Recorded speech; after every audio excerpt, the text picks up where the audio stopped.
ሲያልፍም ከመወለዱ ጀምሮ ዕውር የሆነውን ሰው አየ።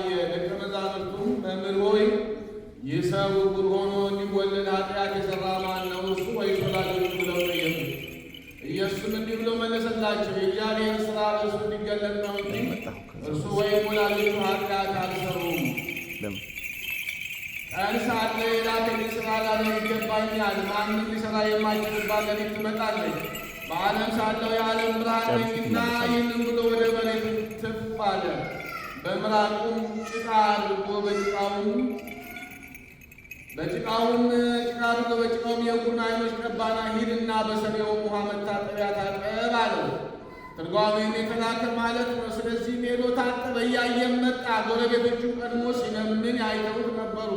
ይህ ተቀምጦ ይለምን የነበረው አይደለምን አሉ። ሌሎች እርሱ ነው አሉ። ሌሎችም አይደለም እርሱን ይመስላል እንጂ አሉ።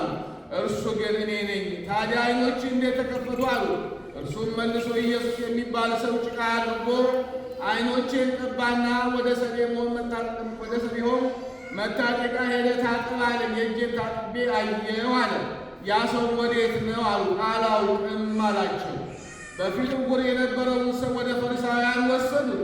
ኢየሱስም ጭቃ አድርጎ ዓይኖቹን የከፈተበት ቀን ሰንበት ነበረ። ስለዚህ ፈሪሳውያን ደግሞ እንዴት እንዳየ እንደገና ጠየቁት። እሱም ጭቃ በዓይኖቼ አይኖረ ታጠብኩኝ አያለሁም አላቸው። ከፈሪሳውያን አንዳንዶችም ይህ ሰው ሰንበትን አያከብርም የእግዚአብሔርም አይደለም አሉ። ሌሎች ግን ኃጢአተኛ ሰው ነው፣ እንደዚህ ያሉ ምልክቶችን ሊያደርግ እንዴት ይችላል አሉ። መካከላቸውም መለያየት ሆነ። ስለዚህም የተነሳ አንተ ዓይኖችህ ስለተከፈቱ ስለ እርሱ ምን ትላለህ? ደግሞ አሉ እርሱም ነቢይ ነውን አሉ። አይሁድም የዚያን ያየውን ወላጆች እስኪቀሩ ድረስ ዕውር እንደነበረ እንዳየም እርሱ አላመኑም። እነርሱም እናንተ ዕውር ሆኖ የተወለደ የምትሉ ልጃችሁ ይህ ነውን አሏቸው። ታዲያ አሁን ታዲያ እንዴት ያያል ብለው ጠየቁ። ወላጆችን መልሰው ልጃችን እንደሆነ ዕውር ሆኖ እንደተወለደ እናውቃለን። ዳሩ ግን አሁን እንዴት እንዳየ አናውቅም፣ ወይንም ዓይኖቹን ማን እንደከፈተ እኛ አናውቅም። ጠይቁት፣ እርሱ ሙሉ ሰው ነው፣ እርሱ ይመልስላችኋል አላቸው።